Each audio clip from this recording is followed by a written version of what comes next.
بسم اللہ الرحمن الرحیم. السلام علیکم. Depression, anxiety and loneliness unfolded episode 6 start کرنے سے پہلے میں آپ سب لوگوں سے اپالوجائز کرنا چاہتی ہوں. آئی ایم سو سوری کیونکہ پریویس 4 to 5 ویک سے میں نے ایک بھی لیکچر اپلوڈ نہیں کیا. I am really sorry for that. اس کی وجہ یہ ہے کہ اسکولس فزیکلی ری اوپن ہو گئے اور مجھے لیکچر لکھنے کا ٹائم نہیں ملا. ساری چیزوں کو تو میں نے مینیج کر لیا مگر اردو میں لیکچر لکھنے میں مجھے سچ بات یہ ہے کہ بہت ٹائم لگ جاتا ہے. اس کی ایک اور وجہ بھی ہے مگر اس کے بارے میں آپ کو کسی اور انسپریشنل لیکچر میں انشاءاللہ بتاؤں گی. اتنے وقت کے بعد سیریز ریزیوم کر رہے ہیں تو آج آبویسلی ایک ریکیپ بنتا ہے. ایپیسوڈ 1 میں ہم نے بات کی تھی کہ انسان جسم اور روح کا کمبینیشن ہے اور صرف باڈی کی ضروریات کو پورا کرتے ہوئے روح کی نیڈز کو نیگلیکٹ کر دینے سے ہم کس طرح اپنی لائف میں اینزائٹی اینڈ لونلیس کو جگہ دیتے ہیں جو ایک وقت ایسا آتا ہے کہ وہ ڈپریشن میں ٹرانسفارم ہو جاتا ہے. پھر ایپیسوڈ 2 میں ہم نے اپنے آپ کو ریمائنڈ کروایا تھا کہ یہ فیلنگز ہمارے ساتھ بورن نہیں ہوتی, وچ از اے گڈ نیوز, اور پراپر چینجز لانے سے ہم انہیں اوائڈ یا کیور بھی کر سکتے ہیں. اس کے بعد ہم نے بات کی تھی اینزائٹی اینڈ ڈپریشن کے سمٹمس پہ, جن میں روحانی اور جسمانی دونوں ہی سمٹمس ہیں. نارملی ہم فزیکل سمٹمس کو ڈیل کر لیتے ہیں, ٹیبلیٹس لے لیں ڈاکٹر سے یا سائیکیٹرسٹ سے بات کر لی, اس طرح کا کچھ بھی, مگر اسپرچول سمٹمس کو ہم پھر بھی اگنور کر دیتے ہیں. ایپیسوڈ 4 میں ہم نے کازز پہ ڈیٹیلز میں بات کرنا شروع کی اور ہمیں پتہ لگا کہ کس طرح انسٹنٹ گریفیکیشن ہماری ڈیلی انزائٹی کو فیول کرتی ہے اور ایک انسان کو ٹوٹل کنٹرول کے پیچھے لگا دیتی ہے. وہ کہتے ہیں نا یہ کنٹرول فریک ہے, جس کی وجہ سے ایپیسوڈ 5 میں ہم نے مائکرو مینجمنٹ کی بات کی تھی. مائکرو مینجمنٹ بہت خراب چیز ہے. نہ صرف آپ اپنے آپ کو ہر چیز میں چیکس اینڈ ان چیکس کے ترازو میں میجر کرنا شروع کر دیتے ہیں, بلکہ اپنے ارد گرد میں موجود لوگوں کو اور اسپیشلی ان کو جن پہ آپ اپنا حق سمجھتے ہیں, جیسے کہ آپ کی اپنی اولاد. یہ تو تھا ہماری آل 5 ایپیسوڈس کا ریویو. ہوپ فلی میں نے زیادہ ٹائم نہیں لیا ہے. جب میں نے یہ سیریز بنانی شروع کی تھی تو اس کی برین اسٹارمنگ میں بہت سی کازز ایسی تھیں جو مجھے پتہ تھا کہ ینگ جنریشن کو اور کچھ مڈل جنریشن کو بھی پسند نہیں آئیں گی, مگر میں ایسی کنورسیشن یا ٹاپک کو اوائڈ نہیں کرتی. پھر بھی میں نے وہ کازز تھوڑی بات کے لیے رکھیں تاکہ آڈینس کا مائنڈ ذرا پریپیئر ہو جائے. مگر پھر بھی اس پہ بات کرنے سے پہلے میں ایک چیز پہ تھوڑا سا ڈسکس کرنا چاہوں گی. اللہ تعالیٰ نے انسان کو صرف کام کرنے کے لیے نہیں بنایا اور نہ ہی صرف آرام کرنے کے لیے بنایا. اگر ہم اسلامی زندگی کا طرز دیکھیں تو ہمیں احساس ہو کہ اللہ تعالیٰ نے جتنے بھی احکامات ہمارے لیے مذہب میں رکھے ہیں وہ سارے بہت ہی فائدہ مند ہیں. اس کی ایک چھوٹی سی اگزامپل یہ ہے کہ ایک ایسی لڑکی جو گھر سے باہر نکلتے ہوئے جاب پہ یا ہر ایونٹ میں عبایا ویئر کرتی ہے اور اپنی پسند سے, نہ کہ کسی کے دباؤ میں آ کے, تو وہ لڑکی نہ تو روحانی بلکہ ذہنی سکون میں بہت زیادہ رہتی ہے, بلکہ اس کے پاس کمپیریٹیولی وقت بھی زیادہ ہوتا ہے. وہ فنینشلی بھی اسٹیبل ہوتی ہے اور اپنی لائف چوائسیز میں کنٹینٹمنٹ فیل کرتی ہے. اس کی وجہ یہ ہے کہ نہ اسے اپنی سیلری میں سے ہزاروں کے کپڑے بنانے پڑتے ہیں, نہ ان کی دیکھ بھال کے لیے ایکسٹرا ایفرٹس خود کرنی پڑتی ہیں, اور نہ ہی ان پہ مزید پیسہ لگانے کی ضرورت پڑتی ہے. نہ ہی اسے اپنے ڈریسز کو ٹیلر پریس کر کے ایک ایک سلویٹ نکالنے پہ ٹائم لگانا پڑتا ہے, اور نہ ہی اس چیز کا ذہنی دباؤ کہ یہ ڈریس میں نے ابھی پہنا ہے یا میرے پاس صرف یہی ڈریسز رہ گئے ہیں. یہ بہت ہی عام اور بہت ہی ڈیلی لائف کی مثال تھی جس کے اور بھی بہت سارے فائدے ہیں. صرف حجاب سے محبت کرنے سے ایک لڑکی اپنی زندگی میں بہت سی پریشانیاں اور اسٹرگل نکال دیتی ہے. میں نے اس بارے میں اس لیے بات کی کیونکہ اب جس کاز کے اوپر میں بات کرنے والی ہوں اس کے ہماری زندگی پہ بہت ہی نیگیٹو ایفیکٹس ہیں, مگر ہم دنیاوی مسائل میں اتنے گھر چکے ہیں کہ ہمیں پتہ بھی نہیں لگ رہا کہ ہم اپنے آپ کو حصوں میں کس کس کو بغیر قیمت بانٹ رہے ہیں. اگر آپ کو یہ بات سمجھ میں نہیں آئے تو کمنٹس میں مجھے بتائیے گا, میں آپ کو سمجھاؤں گی. آپ کو ہو سکتا ہے کہ بات پسند آئے مگر ہم سچائی کے اس رخ سے جو ہمیں پسند نہیں ہے منہ نہیں موڑ سکتے. کچھ مہینوں پہلے میرے ابو نے مجھے ایک بات پوچھی. اچھا, آپ کو ابھی خود سمجھ میں آ جائے گا کہ آج کا ٹاپک اصل میں ہے کس بارے میں بتا نہیں رہی آپ کو, ٹھیک ہے. میرے ابو نے مجھے پوچھا کہ کیا میں ڈرامہ سیریل اولاد دیکھتی ہوں. میں نے کہا ابو میں ڈرامہ سیریل دیکھتی ہی نہیں, جو کہ انہیں آلریڈی پتہ تھا کیونکہ یہ ابو کا ہی فیصلہ تھا کہ ہم اس طرح کی چیزوں سے دور رہیں گے. کہنے لگے کہ دیکھنا اچھا ڈرامہ ہے. میں نے ابو کو جواب میں یہ کہا کہ میں نہیں دیکھوں گی، کیونکہ مجھ سے دوسروں کی تکلیف نہیں دیکھی جاتی، اور جو پریشانیاں اللہ تعالیٰ نے میری زندگی کا حصہ بنا کے رکھی ہی نہیں ہیں، اور مجھے ان کی ایموشنل کانسیکوینسز سے دور رکھا ہے، تو مجھے کیا ضرورت ہے کہ میں وہ چیز دیکھ کے دکھ میں آ جاؤں جو اصل میں میری زندگی کا حصہ ہے ہی نہیں۔ میں نے ابو سے کہا کہ آپ اس سیریل کے بارے میں سوچ رہے ہیں جس میں وہ ہوا ہے جو آپ کی زندگی میں اللہ تعالیٰ کا لاکھ لاکھ شکر ہے نہیں ہوا۔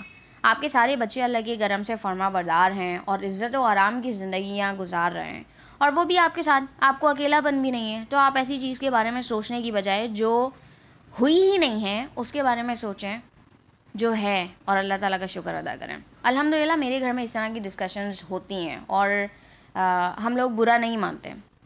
خیر یہ تو ایک بات تھی۔ ہم میں سے کتنے ایسے لوگ ہیں جو سٹوریز پڑھ کے یا انٹرٹینمنٹ شوز دیکھ کے ان کے کیریکٹر سے یا سیلیبریٹی سے اتنے اٹیچ ہو جاتے ہیں کہ ان کی خوشی ہماری خوشی اتنی نہیں بنتی جتنا ان کا غم ہمارا غم بن جاتا ہے۔ لوگ ابھی تک اس انتظار میں ہیں کہ کون سی مارول انسٹالمنٹ میں جو ہے وہ ٹونی اسٹارک واپس آئے گا۔ کتنے لوگ ایسے ہیں جو میرے پاس تم ہو کی لاسٹ ایپیسوڈ دیکھ کر، یا مجھے نہیں پتا وہ کون سی ایپیسوڈ تھی، دیکھ کر دانش کے مرنے کے بارے میں ہی سوچتے رہے اور روتے رہے۔ آپ زیادہ جانتے ہیں کیونکہ ڈراماز میں نہیں دیکھتی، مگر یہ میرا پرسنل ایکسپیرینس رہ چکا ہے، اس لیے میں جانتی ہوں اس بارے میں۔ انسان کا درد سمجھنے کی بے حد صلاحیت رکھتا ہے، مگر اللہ تعالیٰ نے ہمیں جو احساس اپنے ارد گرد لوگوں کو سمجھنے اور ان سے ہمدردی کرنے کے لیے رکھا ہے، وہ ہم ایسے لوگوں اور کیریکٹرز پہ اپنے آپ کو ایموشنلی انویسٹ کرنے میں ویسٹ کر دیتے ہیں کہ ہم ایک بہت ہی کامن پرابلم کا شکار ہو جاتے ہیں، جو پہلے بہت کم ہوتی تھی مگر اب وہ بہت زیادہ کامن ہو گئی ہے۔ اسے کہتے ہیں ایموشنل برن آؤٹ۔ اچھا، اسے کہتے ہیں برن آؤٹ۔ اسلام میں اعتدال ہے، مگر ہم یہ سمجھتے ہیں کہ اعتدال صرف اور صرف کھانے پینے میں یا اسپینڈ کرنے میں یا بس انہی چیزوں کی حد تک محدود ہے۔ اب کچھ عرصے سے ہمیں پتہ چلا ہے کہ انسان کو اپنے آپ کو استعمال کرنے میں بھی اعتدال سے کام لینا چاہیے، کیونکہ اس کی بھی ایک حد ہے۔ مزے کی بات ہے نا؟ اب اس کے اوپر ڈیٹیلز میں بات کرتے ہیں۔ برن آؤٹ نہ صرف فزیکل، فائنینشیل یا اسپرچل ہوتا ہے، بلکہ یہ ایموشنل بھی ہوتا ہے۔ یہ وہ کنڈیشن ہے جس میں آپ اپنے آپ کو فزیکلی، فائنینشیلی، اسپرچولی اور ایموشنلی اور زیادہ اسپینڈ نہیں کر سکتے، کیونکہ آپ آلریڈی اپنی حد پار کر چکے ہیں۔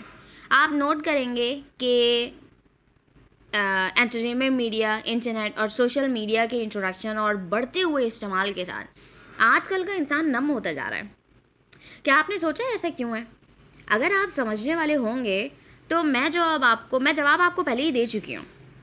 اس کی اور بھی بہت ساری ایگزامپلز ہو سکتی ہیں، میں ایک ایگزامپل آپ کو دیتی ہوں۔ آج کل لوگ کہتے ہیں کہ بہت سارے ڈاکٹرز جو ہے وہ بے حس ہوتے ہیں۔ کیا آپ یہ سمجھتے ہیں کہ وہ اس لیے بے حس ہیں کیونکہ انہیں پیسوں کا چسکا لگ گیا ہے؟ ایسا اس لیے ہے کیونکہ وہ ہر روز اپنے آپ کو ایموشنلی ہر پیشنٹ میں اتنا انویسٹ کر چکے ہوتے ہیں کہ it doesn't matter for them any more. ان کے لیے یہ چیز زیادہ معنی نہیں رکھتی۔ کیوں؟ ایسی بات نہیں ہے کیونکہ وہ بے حس ہو چکے ہیں، ایسا صرف اور صرف اس لیے کیونکہ وہ اپنے آپ کو ایموشنلی اتنا انویسٹ کر چکے ہیں کہ they don't have any more to invest. ہم بھی وہی لوگ بنتے جا رہے ہیں۔ مجھ سے لوگ پوچھتے ہیں کہ میں اپنا ٹائم کس طرح گزارتی ہوں جب میں یوٹیوب ویڈیوز یا ڈرامہ سیریلز نہیں دیکھتی تو، اور میں کس طرح اپنی ایج سے بہت چھوٹی دکھتی ہوں، یا میں کیسے اپنی اتنی پریشانیوں کے باوجود جینوئنلی لافنگ دکھتی ہوں، مطلب ہنستے ہوئے دکھتی ہوں، یا غصہ اتنا کم مجھے کیوں آتا ہے، یا میں چیزوں کو اتنے اچھے سے کس طرح مینیج کر لیتی ہوں۔ تو اس کا جواب یہ ہے کہ میں اپنی لائف میں لمٹس لگاتی ہوں۔ مجھے اعتدال اچھا لگتا ہے، میرے پاس چاہے کتنا بھی پیسہ ہو، مگر میں میرے جتنے بھی ڈیسیجنز ہوتے ہیں میں انہیں اس طرح لیتی ہوں کہ میں برن آؤٹ کی طرف نہ چلی آؤں۔ اور یہ صرف اور صرف فائنینشیل ڈیسیجنز میں نہیں ہے، میں اپنے ایموشنل ڈیسیجنز یا اپنے اسپرچول ڈیسیجنز، ہر طرح کے ڈیسیجنز اس طرح لیتی ہوں کہ ان میں کہیں نہ کہیں اعتدال ہو، تاکہ میں برن آؤٹ کی پوزیشن سے جو ہے وہ اس کی سچویشن سے بالکل دور رہوں۔ خیر، تو میں آپ کو یہ بتا رہی تھی کہ جیسے کہ اسلام نے کہا ہے کہ اپنی لائف میں انسان کو اعتدال رکھنا چاہیے، میں بالکل ویسے ہی کرتی ہوں۔ انٹرٹینمنٹ اینڈ سوشل میڈیا، یہ ہم نے آج کی بات کرنا صرف شروع کی ہے۔ ہم اللہ تعالیٰ نے چاہا تو انشاءاللہ کچھ ایپیسوڈز میں انہی ٹاپکس پہ بات کریں گے۔ یہ اتنا بڑا اور اہم معاملہ ہے کہ ایک ایپیسوڈ میں کور نہیں ہوگا. مگر ایک بات یاد رکھیے گا, نو سیکریفائز نو وکٹری. آپ اپنے وقت کا سیکریفائز نہیں کریں گے تو آپ کے پاس وقت ہی نہیں رہے گا. اپنی خواہشات پہ سیکریفائز نہیں کریں گے تو خواہشات ہی آپ کو لے ڈوبیں گی. اور اسی طرح اگر آپ اپنے ایموشنز پہ سیکریفائز نہیں کریں گے تو آپ ایموشنلی برن آؤٹ ہو جائیں گے, جو کہ کفر کی طرف جانے کے لیے اور ایک گناہ گار زندگی گزارنے کی طرف پہلا بہت ہی اسٹرانگ پلر ہے. ہماری جنریشنز ہماری غلطیوں کی وجہ سے آلریڈی بہت نم ہو چکی ہیں. ہمیں چاہیے کہ اپنی چوائسیز کو تبدیل کریں اور پہلے اپنے آپ کو سمجھائیں کہ اچھے ریزلٹس کے لیے اچھے چینجز لانے پڑتے ہیں, اور انہیں لانے کے لیے انسان کو صرف سیکریفائز نہیں بلکہ پروڈکٹیو سیکریفائز کرنا چاہیے. آج کی ایپیسوڈ میں اب آپ کو بتاتی ہوں کہ میں اصل میں کس چیز کے اوپر بات کر رہی ہوں. آج کی ایپیسوڈ میں نے بات کی ہے انٹرٹینمنٹ میڈیا کے اوپر. ہم ڈراماز دیکھتے ہیں, موویز دیکھتے ہیں اور ان کیریکٹر سے اتنا زیادہ ایموشنلی اٹیچ ہو جاتے ہیں کہ ہمارے پاس اور زیادہ اپنے آپ کو ایموشنلی انویسٹ کرنے کے لیے کچھ بچتا نہیں ہے. اور آپ لوگ یہ نوٹ کریں گے کہ آپ اپنے ہی ارد گرد میں جو لوگ ہوتے ہیں نا, ان سے ایموشنلی اتنا اٹیچ نہیں ہوتے جتنا آپ ان کیریکٹر سے ہو جاتے ہیں جن کو آپ انٹرٹینمنٹ میڈیا پہ دیکھتے ہیں یا سوشل میڈیا پہ دیکھتے ہیں. انشاءاللہ اس ٹاپک کے اوپر ہم نیکسٹ ٹائم اور زیادہ بات کریں گے, اور میری اللہ تعالیٰ سے دعا ہے کہ میرے پاس اتنا ٹائم ہو کہ میں نیکسٹ لیکچر مس کیے بغیر لکھ سکوں اور ڈلیور کر سکوں. اینڈ آئی تھنک ایک بات اور, وہ یہ کہ میں کیونکہ اس سارے پروجیکٹ پہ بالکل اکیلے کام کرتی ہوں اللہ تعالیٰ کی مدد سے, ظاہر سی بات ہے, تو بہت سی مرتبہ ایسا ہوگا کہ میں ایپیسوڈ اسکپ کر جاؤں گی, بہت سی مرتبہ ایسا ہوگا کہ میں بہت زیادہ پریپیئر نہیں کر سکتی, مگر میں پھر بھی کوشش کروں گی کہ اپنے ٹاپک کے ساتھ جسٹس کروں. سو bear with me please, and well, I will inshallah see you in the next episode. Allah Hafiz everyone.